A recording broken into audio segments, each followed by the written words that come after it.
Now question number 10 I told you to complete children exercise 13.2, right? See 11th one now. Given two independent events, we're given that the events are independent such that PA is given, PB is given. We have to find out these things. Okay, PA and B. When there is AND, you know that there will be intersection. What we are given, PA is given as 0.3, PB is given as 0.6.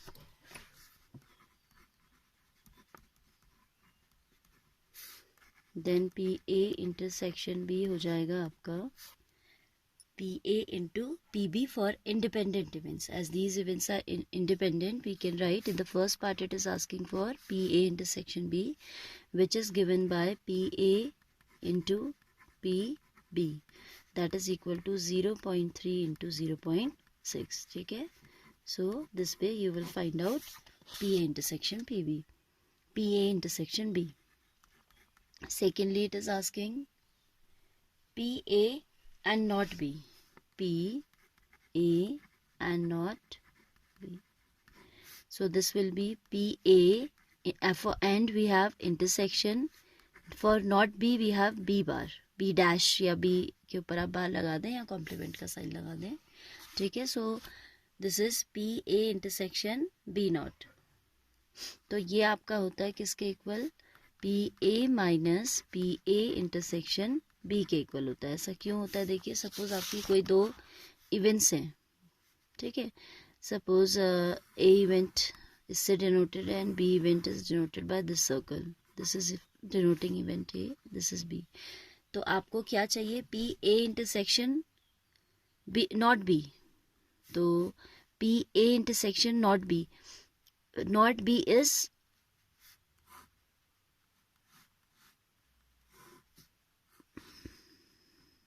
this is PA, right? And B should not take place. आप कह रहे हो कि not B event is not to occur.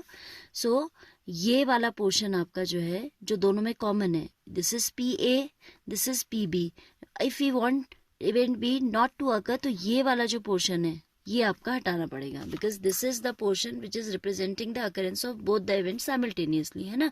दोनों के होने की probability जो दिखाएगा, तो ये पोर्शन हम हटा देंगे फॉर नॉट बी. तो it will be PA minus PA intersection B. सो क्योंकि इतना हमारा जो है ऐसी इवेंट दिखा रहा है कि जब दोनों हो रही है और हम कह रहे हैं कि B को नहीं होना है, event B we don't want to occur. So PA में से आप PA इंटरसेक्शन B को रिमूव आउट कर देंगे, right. So it is PA 0.3 minus PA intersection B 0.18. इसको आप सब्ट्रैक्ट कर लो तो you will get the answer. ठीक है. थर्ड कहता है PA और B. PA और B के लिए आप यूनियन निकालते हैं, है ना. PA और B, that means PA union B is equal to PA plus PB minus PA intersection B.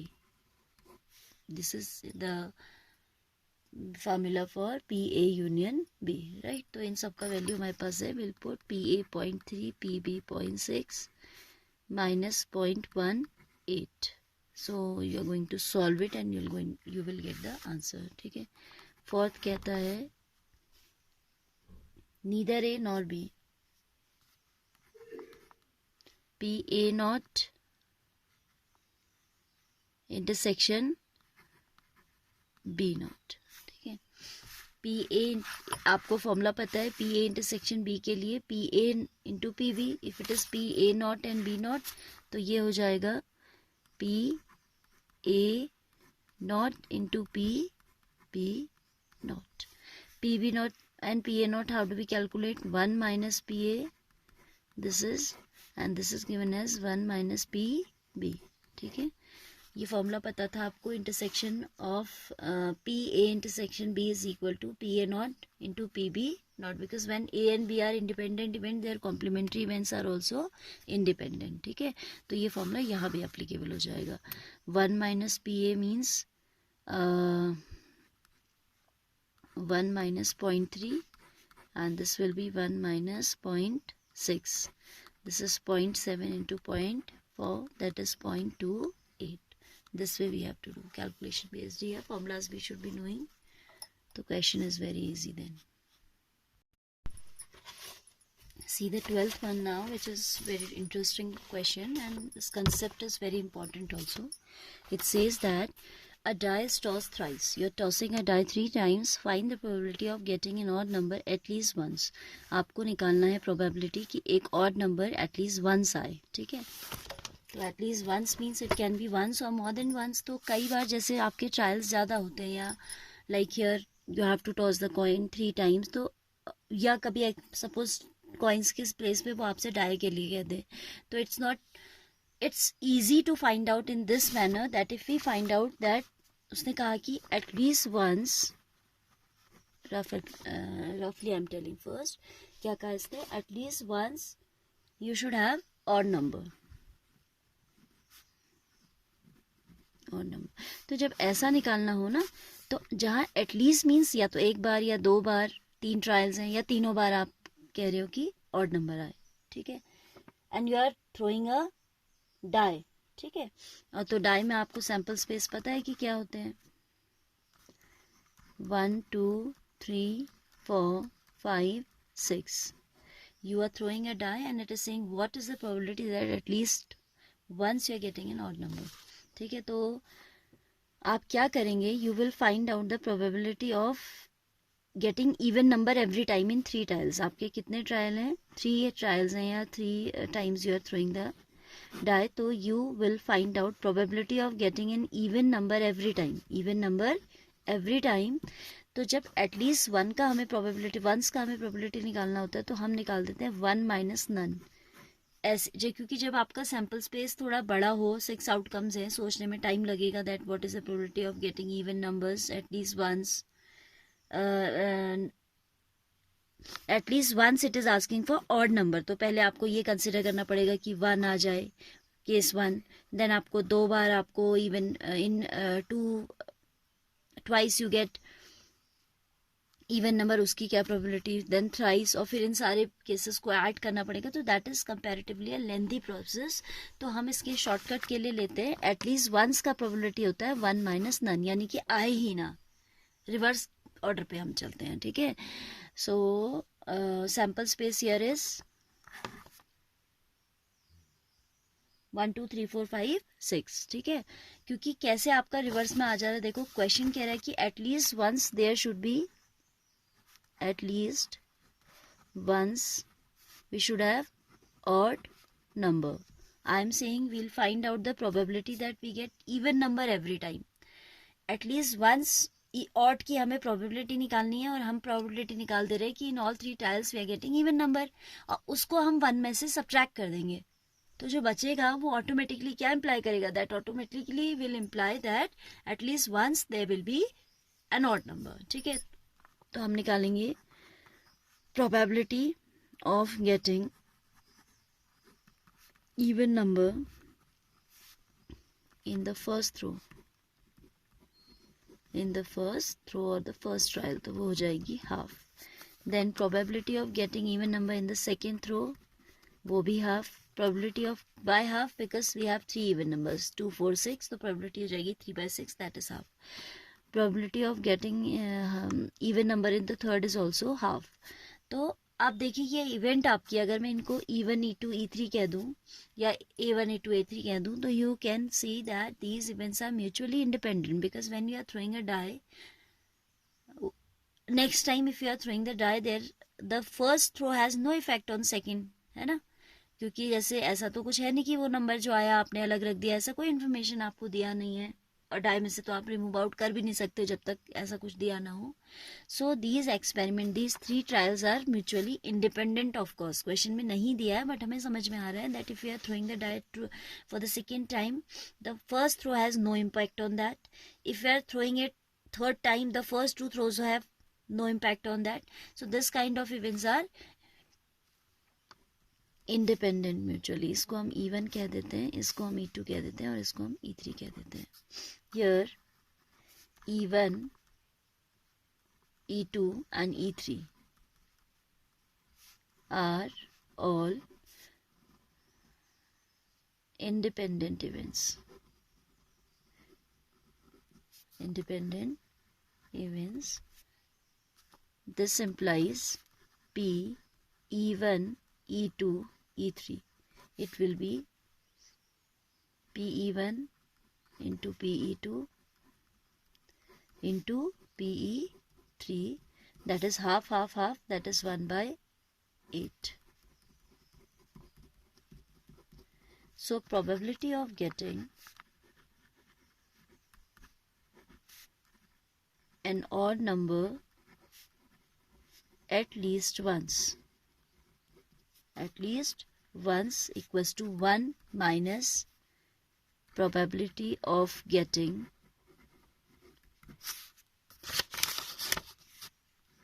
odd number in none. ये रिजल्ट आप याद भी रखिएगा, ठीक है, समझ में तो आना ही चाहिए, याद भी रखिएगा कि एटलीस्ट 1 के केस में we can do like 1 minus none.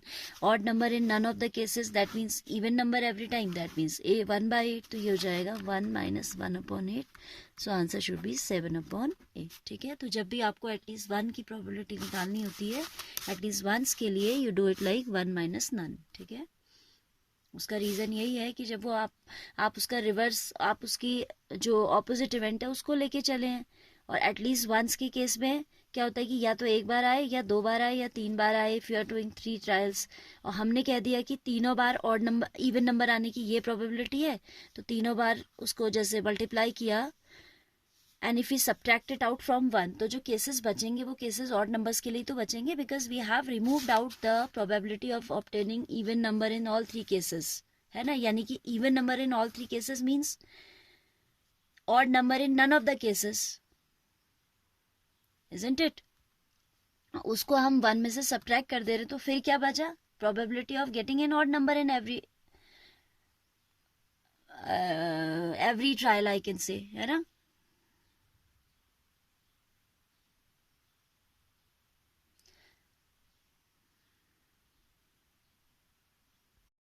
if we have, इसको थोड़ा सा फिगर से समझते हैं. Suppose we have 3 dice, right. हमने कहा कि पहले थ्रो में भी इवन आ रहा है, in second throw and in third throw also we are getting even number, right, क्योंकि हमें प्रोबेबिलिटी निकालनी है, probability of getting an odd number at least once. So we are removing out all the cases when we are having when we are having even numbers on the die. तो हमने PE1 कहा कि probability of getting even number in the first throw, probability of getting even number in the second throw and in third throw also. These events being mutually independent, हमने निकाला वो case का probability कि जब तीनों बार हमें इवन नंबर मिल जाए. ठीक है, तो ये तो हम कैलकुलेशन ऑलरेडी कर चुके हैं. तो if we remove out this, तो जो केसेस बचेंगे those will be the cases when there are at least once there will be an odd number, right? And if we try to do it using the sample space, it will become very complicated, means थोड़ा लंबा सा बनेगा. So you have to keep this result in mind also. ठीक है, क्योंकि ऐसे और भी questions अगर आपको मिले तो probability of getting at least once, वहाँ जहाँ possibilities ज़्यादा होती हैं, sample space बड़ा होता है, in such case probability of getting at least once any event, तो we take 1 minus none. Odd number उसने कहा एटलीस्ट एक बार होना चाहिए, तो हमने प्रोबेबिलिटी निकाल दी 1 minus probability of getting odd number in none, यानी कि सारी बार इवन नंबर आ रहा है. तो वो केस अगर हम हटा देंगे पूरे आउटकम, पूरे एक्सपेरिमेंट में से, तो बचेगा क्या? Probability of getting odd number. ठीक है, आई होप ये समझ आया होगा.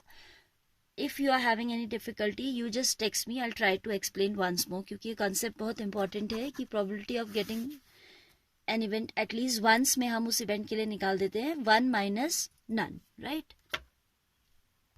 Then it is saying 14th one, probability of solving specific problem independently by A and B are this and this respectively. Independently solve कर रहे हैं means these events are independent, है ना. For example, in general also, if two of you are solving a particular question and if you are not cheating from each other or you are not helping each other anyway, in any way, then the two events are independent, है ना. आप जैसे कोई group discussion नहीं कर रहे, कुछ नहीं कर रहे, खुद से सॉल्व करे, तो these are independent. क्वेश्चन में दिया भी है, ठीक है, that they are solving independently, that indicates that these events are mutually independent. Probability of solving the problem by A is half and by B is 1/3. Then if both are trying to solve independently, we have to find out probability that the problem is solved and exactly one of them solve the problem. ठीक है.